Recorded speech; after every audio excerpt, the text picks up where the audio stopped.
Donc voilà, vous êtes à Épinal, sur un bâtiment qui sort de terre et qui sera livré dans un mois. Bâtiment de 3000 m² sur 3 étages. On va retrouver dans ce bâtiment l'Office national des forêts et la Chambre d'agriculture des Vosges. Alors ce bâtiment est à 80% en bois, mais quand on le regarde, on ne voit absolument pas qu'il est en bois. On estime qu'il y a à peu près 1500 m³ de bois utilisés pour ce bâtiment fini. Ça correspond en gros à 1500 tonnes de carbone stocké. Et ce bâtiment est le premier de France utilisant du bois français, local en l'occurrence, certifié PEFC. Beaucoup de gens se posent la question, qu'est-ce que je peux faire moi à mon niveau citoyen pour sauver la planète? C'est assez simple, consommer local, consommer du bois et automatiquement vous allez avoir un impact carbone notamment réduit. Ce qui a tout changé, c'est la montée en puissance de l'intérêt pour la nature et de l'inquiétude pour la planète. Et la forêt est devenue une espèce d'incarnation de la nature. Qu'est-ce qui va se passer dans les 20 ans qui viennent? Le changement climatique, on a certaines idées, on sait que ça risque de mal se passer, mais par contre, on est obligé d'agir. Le forestier, la question qu'il se pose, c'est est-ce que je laisse ces arbres en place, donner des petits ou pas?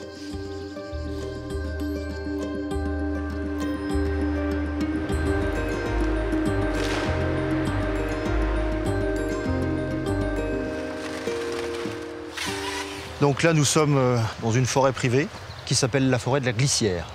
Alors, on intervient sur cette parcelle, c'est la deuxième fois, à cause de la fameuse crise sanitaire du scolite. Donc les épicéas sont en train de sécher dû à cet insecte. Donc nous sommes obligés d'enlever ces scolites pour essayer d'endiguer cette crise sanitaire.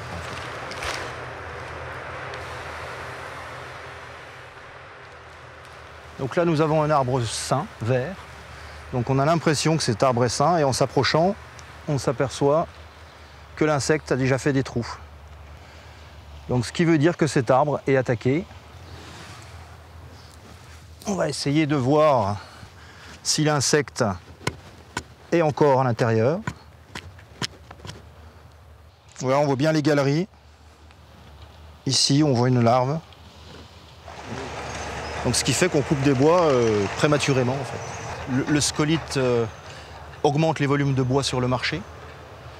Donc, à l'heure actuelle, c'est entre 2 et 3 fois. Donc, le volume est multiplié par 2 ou par 3 par rapport à ce que nous, dans le Grand Est, on peut absorber au niveau industriel. Et ce qui fait que les coûts ont chuté. Donc, le principal perdant, c'est le propriétaire.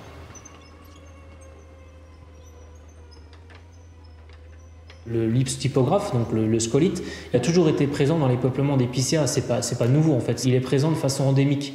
Le problème qui se passe aujourd'hui, c'est que l'épicéa est à la base un arbre d'altitude, donc il est fait normalement pour vivre au-dessus de 800 mètres. L'histoire a fait que pour des questions de besoin de bois de construction, beaucoup d'épicéas ont été plantés en plaine. Sauf que là, on arrive à un stade où le climat qui se dessine dans les prochaines années, donc beaucoup plus sec en été, fait qu'ils ne sont plus adaptés dans ces sols de plaine. Et donc les dégâts, ils sont principalement dans ces zones de plaine. Et je pense que c'est un des enjeux des forestiers pour les prochaines années. Ça va être de réfléchir aux essences qu'on va planter, aux modes de plantation, aux schémas de plantation aussi, parce que je pense que les plantations monospécifiques d'une essence en ligne, ça a donné des très bons résultats, mais on voit un peu les limites avec le cas du scolite. Donc on essaye de trouver des solutions.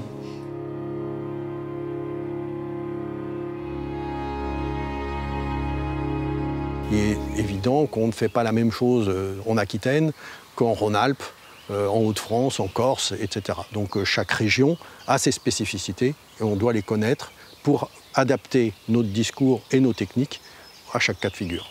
Si en ce moment on fait une étude très particulière pour adapter, pour voir dans quelle mesure on peut adapter nos forêts aux risques climatiques, notamment en travaillant sur le chêne pubescent et la possibilité de l'utiliser pour augmenter la résilience de nos forêts de chêne.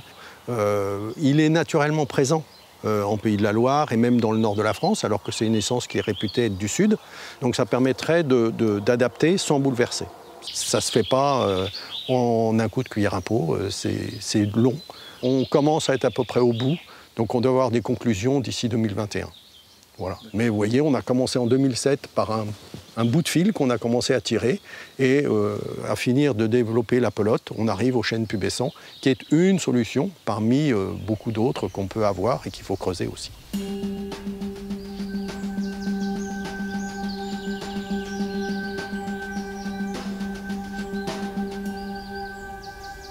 La grande question de la forêt vis-à-vis du changement climatique, c'est finalement de répondre à un triple défi. Celui de fixer le carbone, celui qu'on fixe de plus en plus maintenant à la forêt, celui de produire le bois dont l'industrie aura besoin. Et le troisième, c'est que la forêt survive. D'où l'idée de prévoir l'avenir, d'avoir des espèces de substitutions. Néo-Sylva, en s'appuyant sur des professionnels de la filière, a mis en place, avec l'appui de l'INRA, un protocole de recherche sur cette parcelle-là pour tester une dizaine d'espèces d'avenir qui sont intéressantes à plusieurs titres. D'abord pour répondre à la question de quelles sont les essences de la forêt de demain et qui seront compatibles avec l'évolution du climat. Également pour pouvoir contribuer à produire le bois dont a besoin la filière et l'économie. Et puis enfin, en matière de biodiversité, de contribuer à augmenter le nombre d'essences qui sont utilisées en reboisement. On regarde tout. Donc là, on est toujours dans le cèdre. Hein. Il n'est pas grand, mais il est accroché à la vie. Hein, il est magnifique. Ce qui serait intéressant aussi à suivre, c'est les dégâts de gibier. Parce qu'il est possible que le gibier, du fait de la diversité des espèces, soit attiré ici. Et on verra quelles espèces il aime.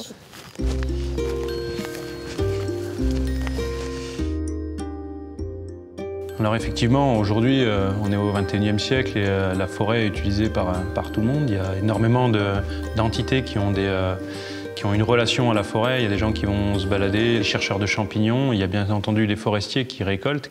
Et après, il y a aussi les chasseurs. Mais nous, notre position, c'est le fait qu'il faut respecter effectivement cette multifonctionnalité et qu'on souhaite littéralement être intégré dans cette gestion, parce qu'on fait partie des gestionnaires, pas juste des utilisateurs, mais des gestionnaires. Et il faut que ça se fasse en bonne intelligence avec le monde forestier. Le gibier qui est quand même dans la notion de biodiversité de la forêt, qui est quand même une partie très importante, dont tout le monde bénéficie, c'est ça qui est important. Et les difficultés qu'on a, c'est d'établir cette notion d'équilibre. Vous savez que tout marche avec des curseurs et de se mettre d'accord avec les forestiers sur l'abondance, le niveau d'équilibre, on appelle l'équilibre sylvo-synégétique. Donc s'il y a suffisamment de gibier, ça peut être aussi dans le cas là, s'il n'en manque pas aussi un petit peu. Il n'y a jamais qu'une seule solution. Une fois qu'on est d'accord sur les constats et les indicateurs, il faut être d'accord sur la solution qui peut être de tirer plus d'animaux, comme qui peut être d'améliorer la capacité d'accueil de la forêt. Donc souvent en l'ouvrant, en faisant descendre de la lumière, faire en sorte qu'il y ait des ronces, des graminées. Des fois, ça se joue à rien, et puis les animaux vont trouver leurs ressources là, sans qu'ils commettent des dégâts.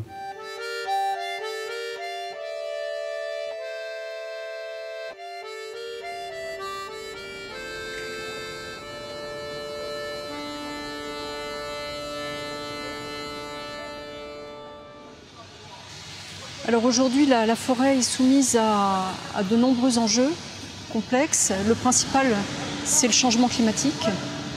Mais il y a également des enjeux de l'évolution de la société, de l'évolution des perceptions de la société par rapport à la forêt, qui, du coup, sont aussi des enjeux pour l'enseignement des jeunes forestiers. Aujourd'hui, la plupart des habitants sont d'abord des citadins, et donc leur lien aux activités de production dans le milieu naturel, que ce soit l'agriculture ou la forêt, il s'est distendu. Et donc c'est vraiment ce lien qu'il faut essayer aujourd'hui de construire sur des bases nouvelles qui ne sont plus les liens traditionnels, qui sont aujourd'hui extrêmement distendus et ténus.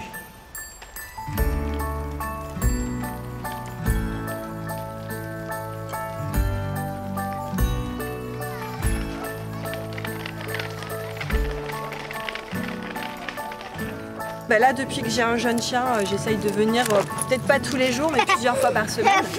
Parce que besoin de se balader, prendre l'air. Voilà, et puis avec les enfants, on essaye de venir de temps en temps aussi faire du vélo, faire de l'exercice. La forêt dans le milieu urbain, on a la chance effectivement de profiter de cette richesse-là au quotidien si on peut, mais au moins une fois par semaine. Ça permet vraiment de s'aérer. Tous les jours. On vient en principe tous les jours, oui, se promener dans notre belle forêt. Tous les après-midi, oui. On est très heureux de pouvoir dire qu'au moins on a un but pour aller se promener, agréable, et au moins on marche et on respire. Par tous les temps.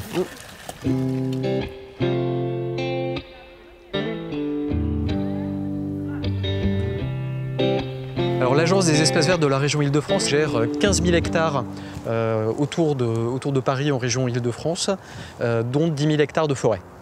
D'un côté, on a des espaces très urbanisés avec une forte densité de population, et de l'autre, un très bel espace forestier.